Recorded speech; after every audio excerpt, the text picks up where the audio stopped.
Detective Marcus Sullivan had been counting the days until retirement. 27 years on the Philadelphia Police Department, and in 3 months, he would finally hang up his badge.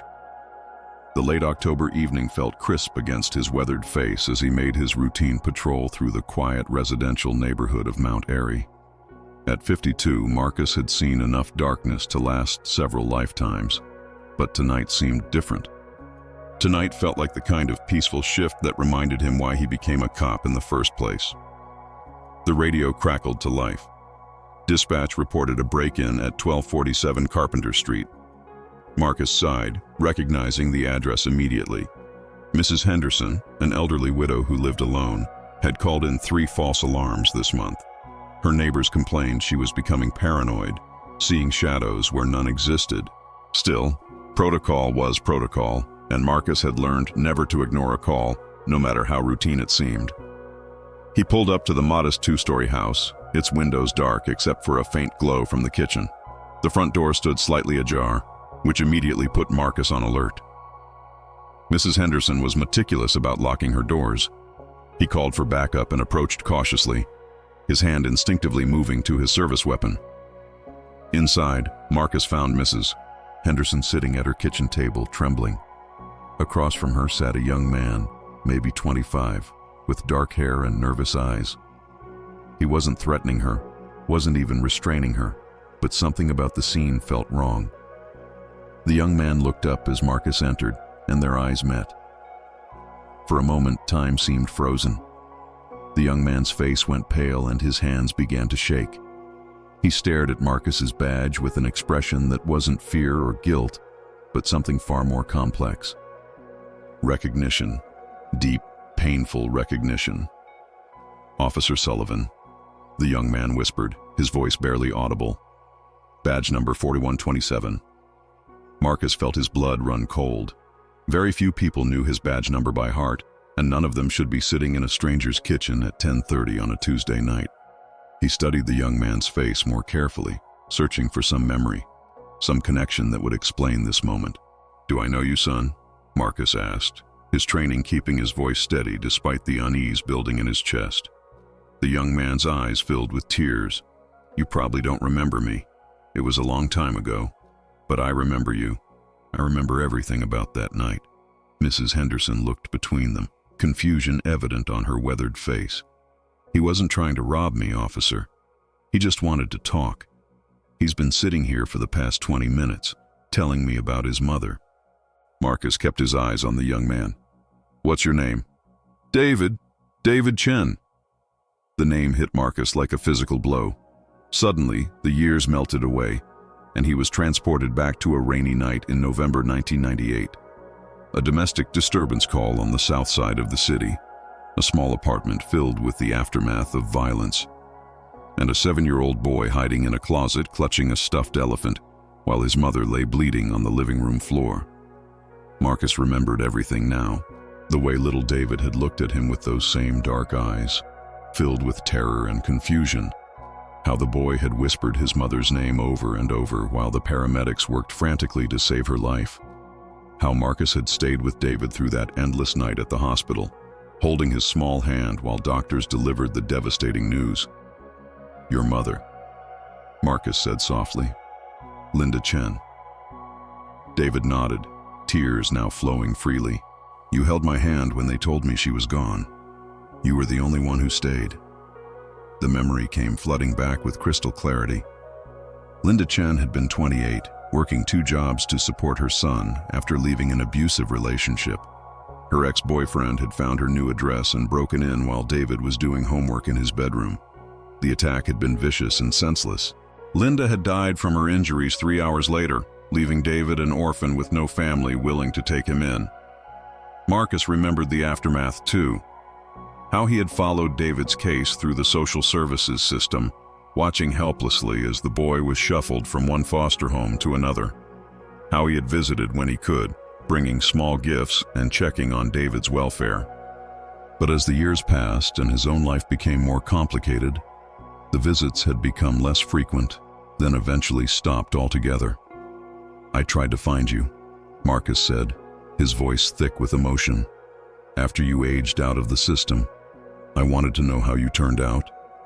David wiped his eyes with the back of his hand. I know you did. Mrs. Patterson at Social Services told me. She said you called every few months for years, asking about me. Mrs. Henderson had been listening to this exchange with growing understanding. She reached across the table and placed her weathered hand on David's arm. This is why you came looking for him, after all these years? David nodded. I've been searching for Officer Sullivan for months. I finally tracked down his patrol route through some friends who know people in the department. I've been walking these streets every night for 2 weeks, hoping to see his car. Marcus felt a mixture of pride and concern. David, you could have just called the station. Why all the subterfuge? Because I wasn't sure you'd want to see me. David's voice cracked slightly. I wasn't sure you'd remember, or if you did, whether those memories would be something you'd want to revisit. The truth was, Marcus thought about that night more often than he cared to admit. It was one of those cases that stayed with him, haunting his quiet moments. He had often wondered what happened to the frightened little boy who had lost everything in one terrible night. Tell me about your life, David. What happened after the system? David straightened in his chair, and Marcus could see the boy he remembered in the man's determined expression. I was lucky eventually. Got placed with a good family when I was 15, the Johnsons in West Philadelphia. They helped me finish high school, even helped me get into community college. And now? I'm a social worker. I work with kids in the system, kids like I was. Kids who've lost their parents to violence. David paused, his eyes meeting Marcus's again. I wanted to thank you. What you did that night, staying with me, it meant everything. It's part of why I do what I do now. Marcus felt his throat tighten. In 27 years of police work, he had responded to thousands of calls, filed countless reports, arrested hundreds of suspects. But hearing that his presence had made a difference in one terrified child's life meant more than any commendation or recognition he had ever received. Mrs. Henderson had been listening intently, and now she spoke up. This young man has been telling me about his work, about how he helps children who have nowhere else to turn. He reminds me of my late husband, always trying to fix what's broken in the world. Marcus looked at the elderly woman with new appreciation. Mrs. Henderson, I owe you an apology. We've been treating your calls as false alarms. She waved dismissively. Oh, I know you boys think I'm just a paranoid old woman, and maybe I am, sometimes. But tonight I felt like someone was watching my house. Turns out I was right. She smiled at David. Just not in the way I expected. David looked embarrassed. I'm sorry if I frightened you, Mrs. Henderson. I was just trying to work up the courage to approach Officer Sullivan's patrol car when it came by. So you decided to break into my house instead? There was humor in her voice, not accusation. I didn't break in. Your back door was unlocked and I heard you calling for help. Mrs. Henderson looked surprised. I wasn't calling for help. You were. You were in your kitchen and you'd fallen. Your groceries were scattered all over the floor. David gestured toward the kitchen, where Marcus now noticed several grocery bags neatly arranged on the counter. Marcus felt the pieces clicking together. You helped her up, put away her groceries. It seemed like the right thing to do. She was shaken up, so I made her some tea and waited to make sure she was okay. That's when she mentioned she'd called the police because she thought someone was prowling around outside. Mrs. Henderson nodded.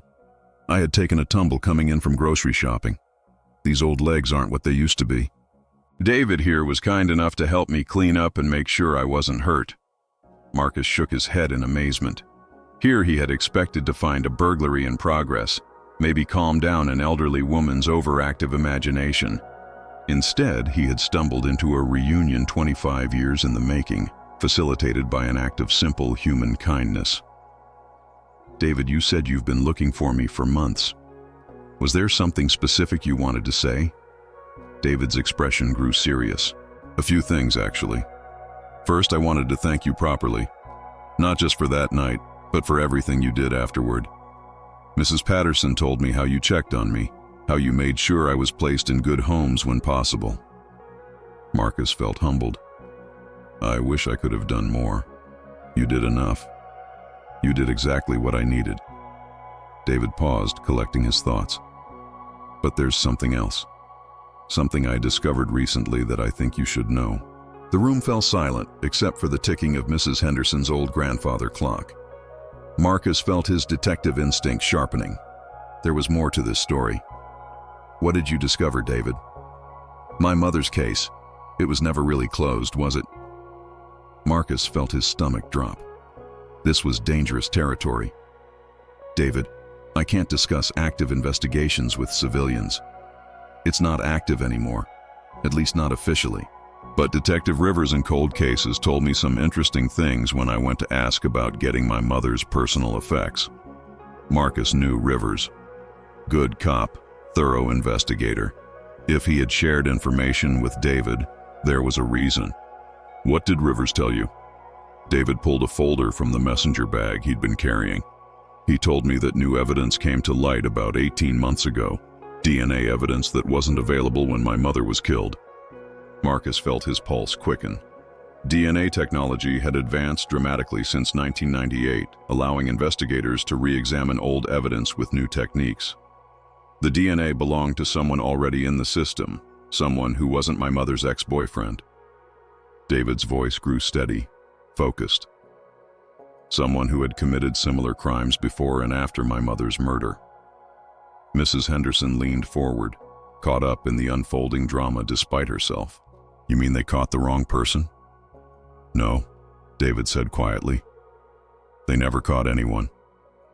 My mother's ex-boyfriend, Tony Ramirez, had an alibi that checked out eventually, but not until after he'd been held for 48 hours. The case went cold because there were no other suspects. Marcus remembered the frustration of that investigation.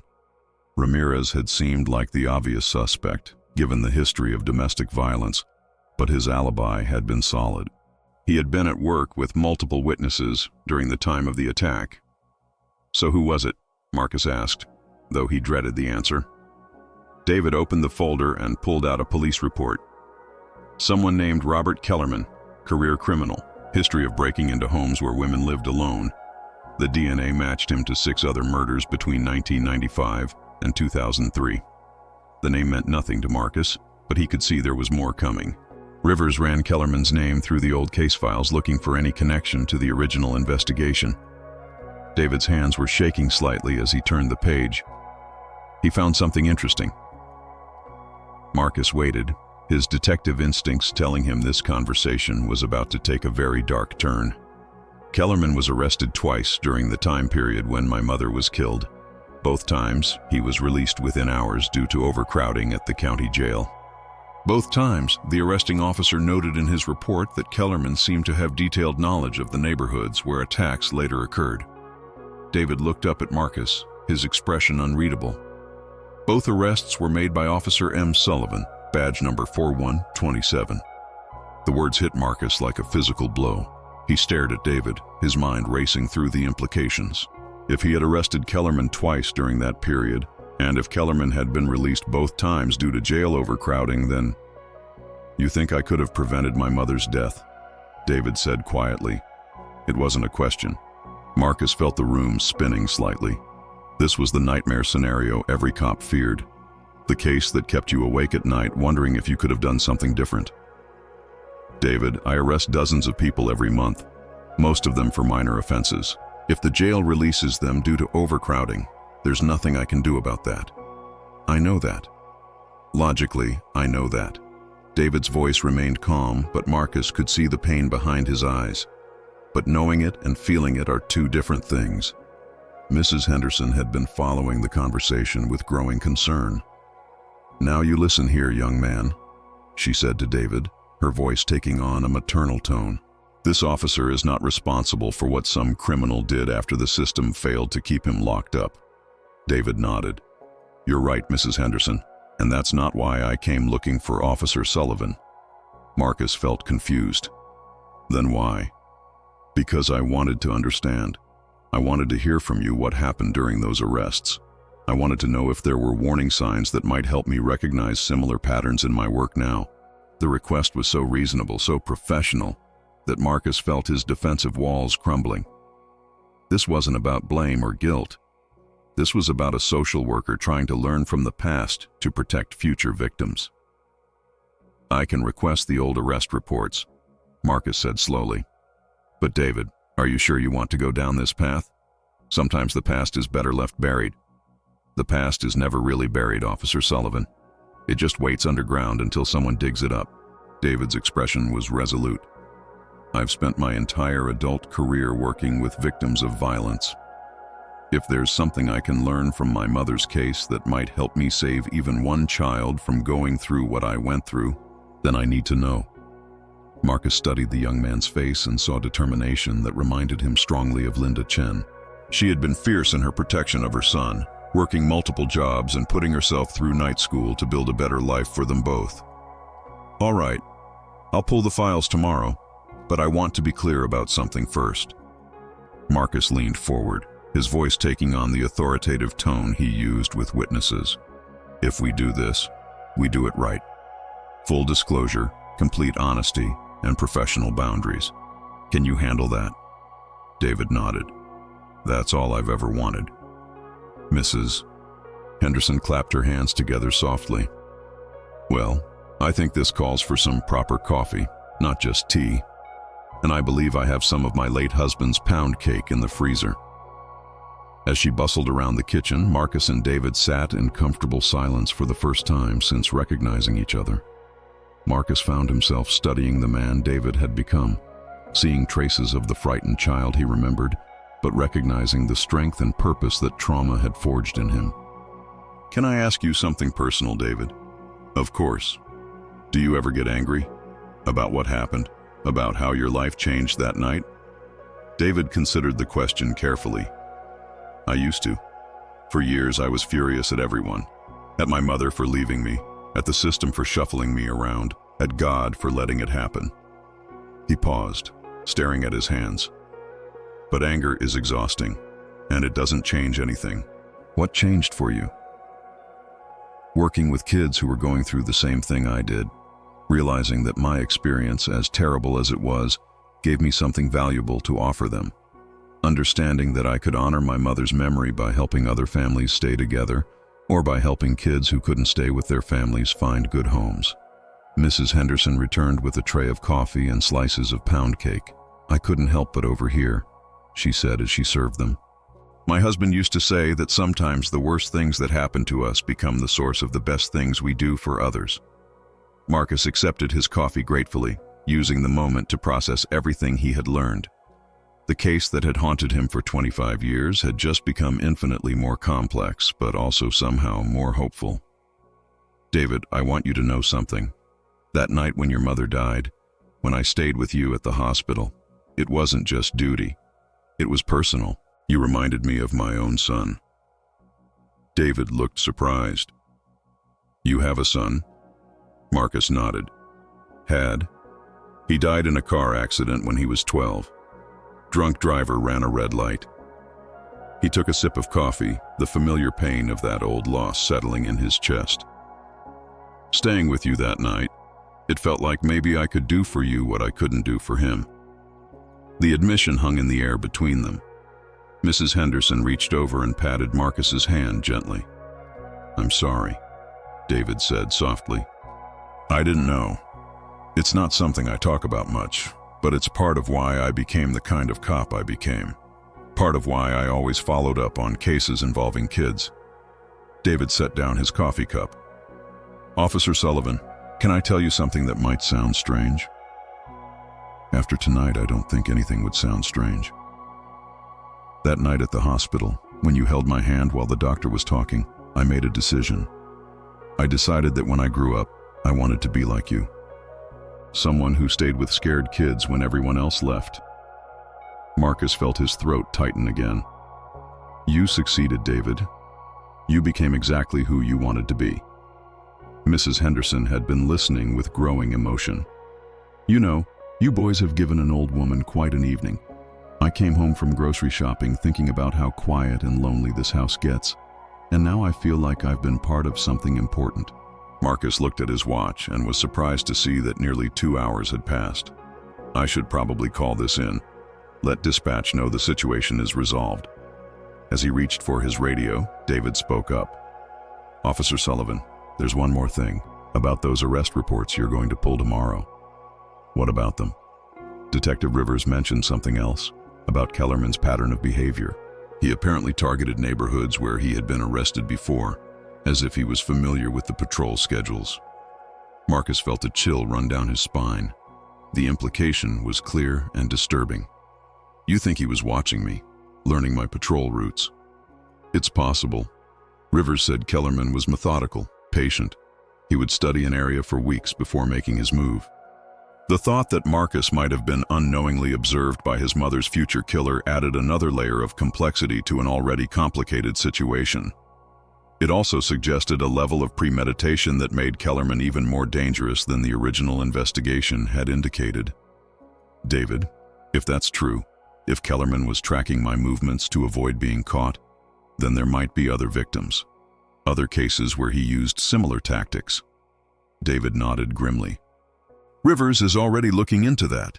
He's cross-referencing Kellerman's known locations with unsolved cases from that time period." Mrs. Henderson shuddered. To think that such evil was walking these very streets, watching and planning. Marcus stood up, his mind already shifting into investigative mode. "David, I want to help with this. Not just pulling the old arrest reports, but actively working with Rivers on the cold case review." "You'd do that." "It's personal now. It's been personal for 25 years. I just didn't realize how personal until tonight." David smiled for the first time since Marcus had arrived.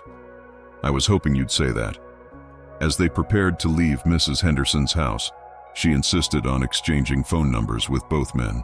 "I want to know how this all turns out," she said firmly. "And David, you're welcome to come by anytime. This old house could use some young energy in it." Outside on the sidewalk, Marcus and David stood awkwardly for a moment, unsure how to end this unexpected reunion. "Officer Sullivan, can I ask you for a favor?" "Of course." "When we meet tomorrow to go over those files, would it be all right if I brought someone with me? My adoptive father, Mr. Johnson. He's been wanting to meet you for years." Marcus felt touched by the request. "I'd be honored to meet him." As David walked away into the night, Marcus sat in his patrol car for several minutes, processing everything that had happened. In 3 months, he would retire from the police force, ending a career that had defined most of his adult life. He had expected to spend these final months quietly, counting down the days until he could turn in his badge and gun.